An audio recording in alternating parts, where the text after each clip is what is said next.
Resenha do TJSC. Começa agora a resenha TJSC, com os destaques do Poder Judiciário Catarinense.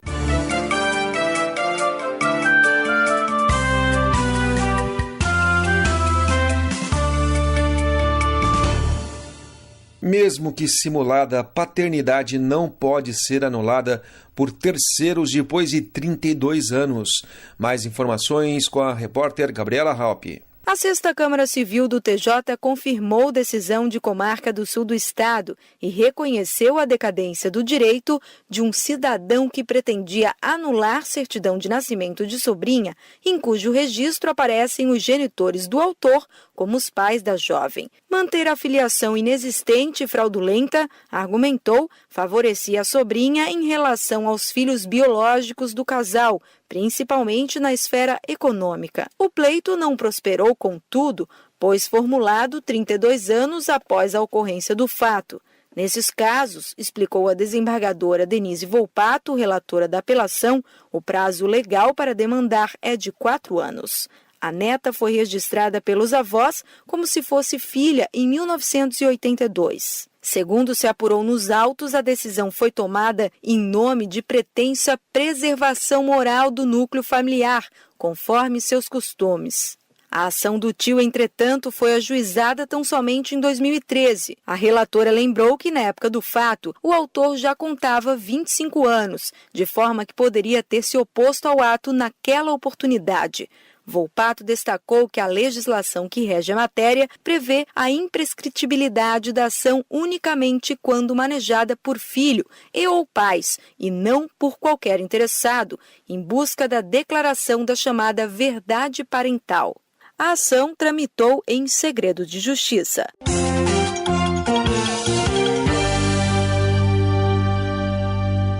Homem acusado de tentar matar a ex e seu novo namorado por ciúmes enfrentará júri. Detalhes com o repórter Diego Souza. A 5ª Câmara Criminal do Tribunal de Justiça confirmou sentença da comarca do norte do estado para submeter réu acusado de dupla tentativa de homicídio contra a ex-namorada e seu novo companheiro, a julgamento pelo Tribunal do Júri. A Câmara manteve também a qualificadora de motivo fútil ao entender que os crimes foram praticados em virtude de ciúmes. Segundo denúncia do Ministério Público, o réu seguiu a ex-companheira após uma festa e interceptou o carro em que ela estava acompanhada pelo novo namorado e uma amiga. A abordagem ocorreu quando o grupo estava parado no acostamento da via para trocar um pneu furado. O acusado, sempre segundo o Ministério Público, atirou seu carro sobre o rival, desceu munido de faca e revólver e ainda tentou atear fogo no veículo. O ataque não se consumou porque o réu não teria localizado seu isqueiro. Ele já havia espalhado gasolina sobre o automóvel. Com a chegada de terceiros na cena do crime, contudo, o acusado teria fugido do local. Testemunhas informaram em depoimento que o homem já tentara atear fogo na residência da ex. O desembargador Jorge Henrique Scheffer Martins, relator do recurso, entendeu por bem confirmar a submissão do caso ao Tribunal do Júri. Explicou também a manutenção da qualificadora. A decisão foi unânime.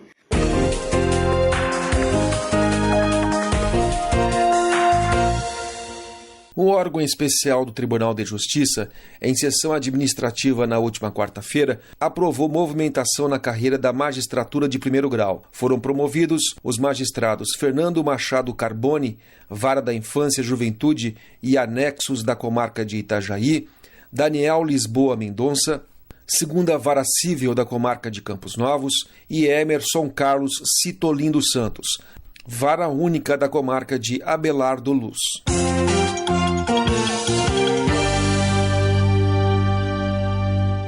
Concessionária condenada por lançar esgoto em rio que corta sítio de Pesque-Pague. Detalhes com a repórter Gabriela Halpe. A 5ª Câmara Civil do TJ condenou a empresa concessionária de água e saneamento a pagar indenização por danos morais em favor dos proprietários de um Pesque-Pague localizado no meio oeste do estado, despejar esgoto em riacho que atravessa a área daquele estabelecimento. O lançamento de dejetos, na prática, trouxe como consequências mau cheiro, mortandade de animais e perda de clientela.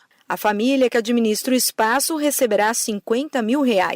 Os autores da ação, segundo os autos, são donos de um imóvel rural no qual exploram há cerca de 10 anos a atividade comercial. Eles mantêm no local açudes de criação e engorda de peixes, assim como o manejo de outros animais. Possuem ainda uma lanchonete e um restaurante no mesmo espaço.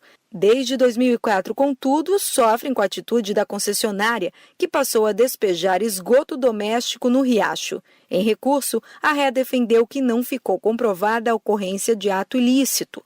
O esgoto é tratado e não houve condenação na esfera criminal pelos mesmos fatos discutidos nesta ação. Sustentou ainda que seria necessária a perícia técnica para comprovar a poluição da área, providência que não foi realizada. O desembargador Jairo Fernandes Gonçalves, relator da apelação, com base na sentença, considerou suficiente o relatório apresentado pela Polícia Militar Ambiental, que concluiu ser possível observar a poluição até mesmo a olho nu, fato que indica a contaminação da água no local dos despejos. A votação foi unânime.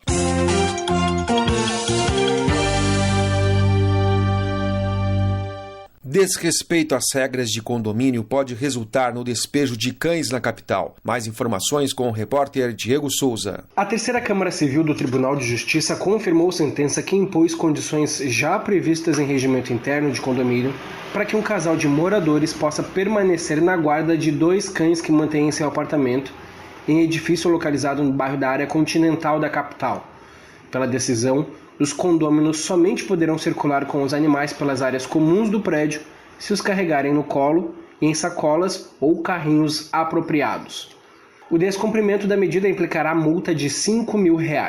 A reiteração após a 5ª ocorrência de igual natureza provocará, na prática, o despejo dos animais. Em recurso ao Tribunal de Justiça, a dona dos cães alegou que sofre de bursite crônica e não tem como carregá-los no colo.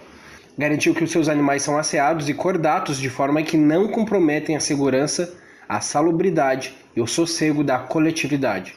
O condomínio rebateu tais informações e disse que recebia queixas constantes contra a moradora, relativas a urinas e fezes dos animais nos corredores, além do barulho que provocaram.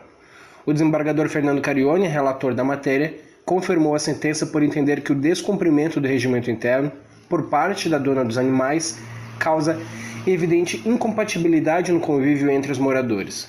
Destacou o fato de a apelante ter levado proposta de mudança no regimento interno favorável aos seus interesses, mas acabou rejeitada por 32 votos a 2. Acrescentou ainda que os embates entre moradores já resultaram no registro de boletins de ocorrência por vizinhos e funcionários do condomínio, com troca de acusações sobre xingamentos e uso de palavras de baixo calão entre as partes.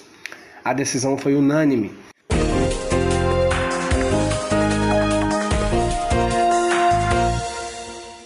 A 12ª Semana Nacional da Conciliação será realizada de 27 de novembro a 1º de dezembro em todo o território nacional, com o objetivo de promover o uso dos meios consensuais de solução de litígios. Os tribunais participantes da Semana Nacional de Conciliação, sejam eles estaduais, federais ou trabalhistas, concorrerão ao Prêmio Conciliar é Legal, independentemente de inscrição. Serão premiados aqueles que alcançarem índices de composição mais elevados durante a campanha, medidos pelos critérios absoluto ou proporcional à população atendida, conforme artigo do regulamento do Prêmio Conciliar é Legal. Neste ano, como novidade, o Conselho Nacional da Justiça apresentará o Conciliômetro, instrumento que permanecerá disponível no seu portal durante toda a semana, com a consolidação dos resultados concernentes à quantidade de audiências realizadas e aos valores homologados.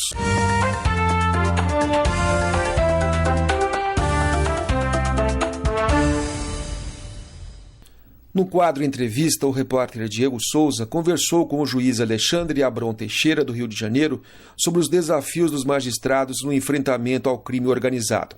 Acompanhe um trecho da entrevista. Quais são os principais desafios de ser hoje um magistrado criminal? Toda sorte de dificuldade. Exercer ou desenvolver a atividade, né, que nós exercemos hoje é quase que um brinde ao apedrejamento. Naturalmente, você como juiz, quando você sentencia alguém, você naturalmente desagrada uma parcela, né, do seu público-alvo, naturalmente, seja para um lado, seja para outro. Com a saída do processo ou da era da industrialização e a chegada da era da informação, o que está acontecendo hoje com a sociedade, especialmente a sociedade brasileira, é uma espécie de histeria coletiva, em que o apedrejamento vem sempre antes da apreciação dos fatos. Infelizmente, a mídia tem, não é aqui uma avaliação pejorativa, não, a mídia tem uma projeção muito mais dinâmica do que as nossas respostas. Isso é ruim? Não. É o tempo da mídia. A mídia tem o tempo dela. A sociedade tem o tempo dela. E geralmente ela se retrata no dinamismo e nas angústias. Só que o judiciário não. O judiciário tem o tempo dele. E quando nós vivemos, vamos dizer assim, a ditadura do politicamente correto, onde vale mais um discurso bonito, ainda que mentiroso, para a sociedade do que um discurso honesto, você cria esse descompasso entre a resposta judicial, que é uma resposta de reflexão, e a resposta que a sociedade almeja, principalmente num universo tão calamitoso quanto o universo brasileiro, em especial do Rio de Janeiro. Então, hoje, é comum que esses universos distintos, que deveriam andar juntos, entrem em conflito, entrem em colidência. Isso tem refletido de uma forma muito ruim no magistrado.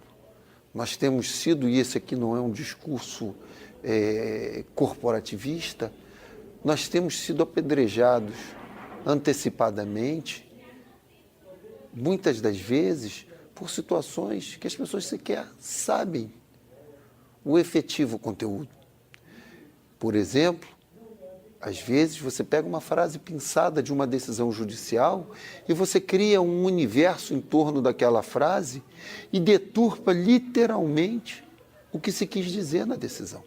Eu já vi muitos casos em que as pessoas, inclusive outros magistrados, outros integrantes do mundo jurídico, vão para as redes sociais, vão para os grupos jurídicos e efetivamente agridem a dignidade de outro apenas e tão somente por uma explosão temperamental ou então por má fé, para explorar aquela carência da sociedade, porque efetivamente é politicamente correto fazer um discurso que venda e não um discurso sincero. É óbvio que nós temos a nossa parcela de culpa nisso. Não vou te dizer que isso é uma culpa dos outros. Seria leviano da minha parte dizer que todos, à exceção de nós, são culpados. Não, nós também temos a nossa culpa. O judiciário não sabe reverter a favor dele os padrões positivos de trabalho e não sabe reverter a favor ainda as coisas negativas que se propalam contra nós. Eu acho que esse é o grande desafio do novo milênio. Como é que nós vamos falar com a sociedade? Nós precisamos, com urgência, vender para a sociedade a verdade. E um momento desse, eu não sei como é que nós vamos viver ou vender a verdade para a sociedade, até porque você tem uma parcela muito grande de pessoas que estão carentes na rua e esperam o que eu costumo dizer, uma bala prata de mágica. Aquela que vai chegar e vai acabar com todos os problemas, e ela não existe, mas se vende a sua existência. O brasileiro anda sem esperança e descrente em vários aspectos. Eu queria então saber do senhor, na sua opinião, qual é o futuro do crime organizado? Para onde a gente está caminhando? Lembra da história da bala prata de mágica? É ela. As pessoas acham, efetivamente, que a criminalidade vai acabar da noite para o dia. E aí eu gosto muito daquela frase do presidente americano, salvo engano, Kennedy, quando um determinado cidadão procura ele e pega na mão dele e diz: presidente, o O que os Estados Unidos podem fazer por mim? Podem fazer por mim. E ele tira a mão e diz, nunca pergunte o que os Estados Unidos podem fazer por você. Pergunte o que você pode fazer pelos Estados Unidos. O que nos falta, e eu vou usar um termo complicado, porque das vezes que eu falo isso, as pessoas remontam a militarismo, não tem nada a ver com militarismo. Está aí a França para provar isso, está aí os Estados Unidos, o Canadá e outros países de primeiro mundo com uma democracia efetivamente forte. O que nos falta, eu gosto muito disso, é o patriotismo. É você perguntar o que você pode fazer pelo Brasil.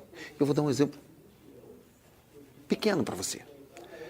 Tribunal do Júri. Eu sou presidente de um tribunal do júri hoje no Rio de Janeiro. Toda vez que eu sorteio um corpo de jurados, vêm as pessoas. Veja, eu não chamo os jurados porque gosto.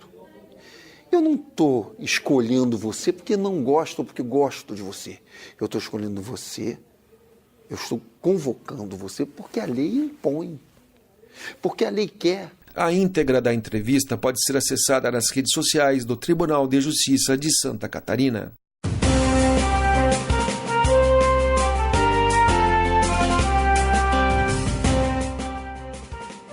Essa foi mais uma edição da resenha TJSC. Apresentação Marco Aurélio Gomes. Participação de Gabriela Halpe e Diego Souza. Textos e supervisão, assessoria de imprensa do Tribunal de Justiça de Santa Catarina. Até breve.